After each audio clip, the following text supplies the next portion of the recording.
Sorry, my phone cut out there. My memory is full, so I had to make some room. Okay, moving on to the last one. Okay, so this is what I have so far.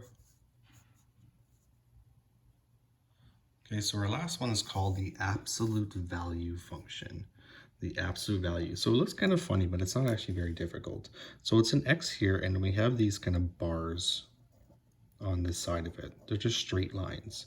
So it's an x with the straight lines. And what these straight lines do, it is creates any negative x value to become positive. Okay, so this is how it works. Actually, I'm going to show you what it looks like. Actually, I'm going to do the table of values first. Okay, so again, we're going to use the same values here. So -2, -1, 0, 1, 2. Okay, so we're going to plug them in. So we plug the values into x. So first, if I plug in a -2 into x, so I get these bars here. Okay, so what happens is now we're going to simplify it. And the way we simplify is we want to remove these bars. So what the bars do, it creates any negative value to become positive. So to simplify it, this negative is going to cross off with the bars, and we get an answer of +2. Okay, so we get an answer of +2 here. Okay, we're going to do the same thing for a -1. So we plug in a -1. You plug -1 in here, you get a +1. Once you remove the bars, it becomes positive. Okay, the 0 stays the same, 0 is 0. Okay, and now let's look at the positive values. Well, what if I plug a +1 in here? Okay, so I'll have a 1 surrounded by the bars. Well, nothing happens to a positive value. Okay, nothing happens. It just stays positive, so we get a +1. Okay, so positive values stay positive, and any negative value turns positive. So we end up getting an answer of 1 and 2. And the reason for this is absolute value is used to measure distance.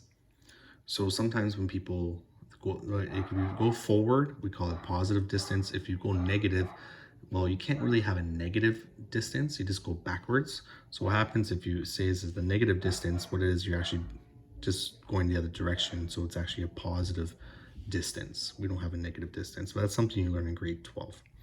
Okay, so just know that anytime you have a negative value in here, when you remove the brackets, it becomes positive, and any positive values stay positive. So when you do that, you get this as your graph. So very, very similar to what a quadratic looks like, except for a quadratic, it gives you the U shape. The absolute value function gives you a V shape. Okay, so a V shape. Okay, so let's go through some of the points here. So it's two straight lines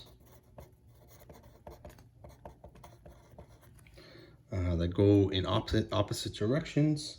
Sorry, they both go up. Two lines that go up, starting from the origin.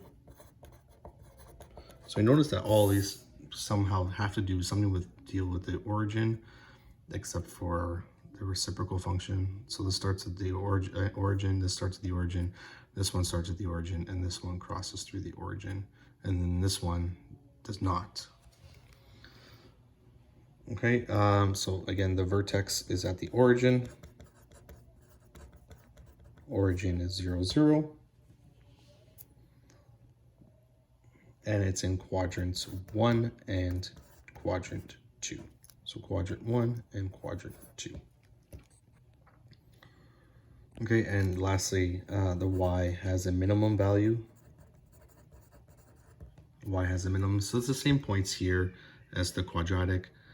So it kind of opens upwards, starts at the origin. Y has the minimum value.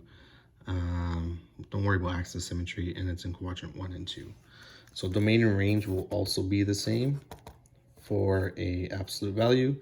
So any positive or negative value for x's, so all our positive x's, all our negative x's, and our range has a minimum. In this case, it is 0, so y is greater than or equal to 0.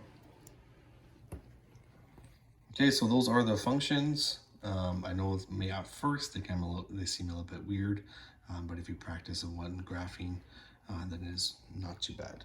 So I'm just going to pull up the homework just to double check. It's only the 3 questions there. So page 28, 1 to 3. Okay, so it says here, so you notice all the graphs are here as well on the different types of functions. Okay, so linear, quadratic, square root, reciprocal, and absolute.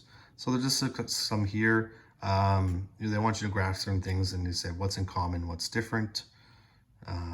Again, same with these 3. So just practicing graphing them on the same axis, and just tell me what the similarities and difference are between the ones they're asking you to graph. Okay, and that is it. And I will see you guys later.